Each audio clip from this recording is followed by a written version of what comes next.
So let's be as clear as possible. If the UFC came to you today and said, Conor, who do you want? What do you want? Is it the winner of Khabib Poirier, which has been discussed in the past? They're fighting in just a couple of weeks in Abu Dhabi. Is it someone else? Who does Conor McGregor want in his highly anticipated return fight?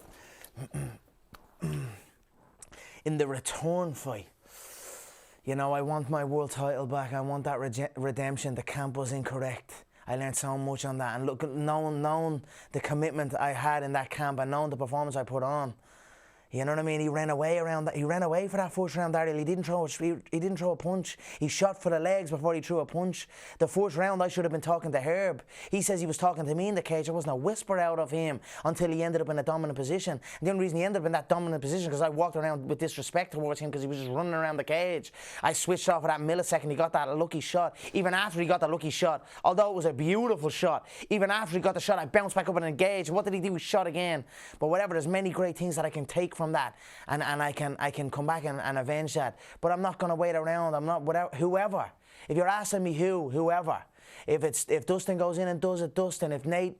If Jorge, I don't know what size. I don't know what Dana's talking about size and all that. I don't know what I don't even know Jorge that well, to be honest. I've just seen the last two and I saw the Iaquinta bout. But I mean, anyone, Tony Ferguson, Justin Gaethje, Holloway, rematch, Aldo rematch. There's so many bouts for me, Ariel, so many. And in reality, it does not matter who. It's just about me getting back in and being who I am, not a shell of myself, not a half committed. I was almost, if I had to say what I was too committed in the gym and not committed enough outside of it. The training sessions were too serious. And then when I left the gym, it was gone from my mind. I would go off into the jungle. And you cannot do that. You cannot be half in, especially in a game like this. And I paid the price for it. And that's it. And although I had reasons and I had injuries, who gives a shit? Who gives a shit? What happened, happened. I know what I can do. I've done it before. I've done it before when I was doubted. So I'm eager to do it again. True or false, you will fight again this year? It's hard to put it. I would say true. I would say we can get that done. I would say we can get that done. Like I said, yesterday I spoke to the surgeon about grappling. I'm going to begin grappling now. I'm already in shape. I have not lost my condition. So I'm in shape. I just need to sharpen up the grappling, just feel how the grip feels on the wrist and things like that. But I can punch fully. So I would. What are we now? August. Come on. I would say so. I would look for that, yes, for the end of the year. And would it be fair to say that the prime option would be, you know, Khabib gets by Poirier, that rivalry still seems very personal. It still seems like there's a lot of heat there, and it still seems like you think that you can beat Khabib. Jump right in there, no tune-up fight, just go back in there and try to avenge that loss. Yes, dive in, Ariel. I dove in on one foot. My foot was a balloon. My foot was a balloon. You want to see it? Do you know what I mean? My toes came out of the socket. A guy had to come into the cage and break them back into place. The thing ballooned out. And I hobbled in there and walked them down and did not give two. And that was with a bad camp. That was with a half-committed camp. There's no doubt. If that's what's there, that's what I'll take. But if not, I'll take whatever's there. And there's plenty there. Like I just named, multiple people. Max Holloway took a trip to Dublin, and it seemed like he was taking subtle jabs at you. It seemed like he was looking for you. What did you make of those pictures and the content that he wrote online? And is that a fight that you are interested as well? It's certainly a fight I'm interested in, young Holloway.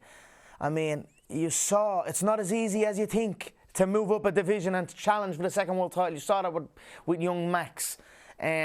I thought him coming over and doing that was a little cheap. Although, get your money. You know, if you're paid to come over and do this by a brand that's afraid of me and afraid of what I'm doing with my, you know what I mean. That's okay, but whatever it is, what it is.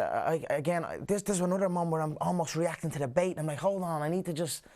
You know what I mean? I need to accept things the way they are, and that's it. But the Holloway bout is certainly a bout I'm interested in. I have a lot of respect for Max. I truly do. We went through that issue that kind of just got forgotten about. But you know what I mean? I have a lot of respect for Max, and he's been through wars. And again, he's been rushed. And you know, it's just Max is definitely up there, top of the list. And do you know who else is top of the list? Frankie Edgar is also up there, right there, top of the list, because he has similarities to Khabib. Runs on the back foot, shoots on the single leg. I want these type of similar bouts. And also, Frankie has been very respectful. Frankie has always been respectful. He wanted to say, I want to tell my grandkids that I fought Conor McGregor one day. And for me to hear that, I ask Dana. For me, when I heard that, this was going back many months, he said that, I messaged Dana straight away and said, that's the fight to make.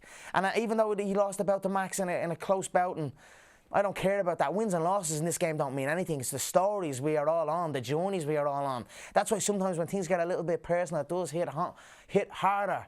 You know what I mean? But that's why also when I can see something going well, like the Nate situation, it makes me feel good. And you know what I mean? I just use it. Well, we're all in it together at the end of the day. It's a mad, mad, mad business we are in. And that's it. So there are many, many fights for me to have. And I look forward to them. Hello, everyone. It's Ariel Helwani. I just came here to thank you for watching our ESPN YouTube channel. It's the best. You know what else is the best? The ESPN app. You can get highlights, analysis, all that stuff and more. And if you want premium content and live streaming sports, there's only one place for all of that. It's ESPN Plus.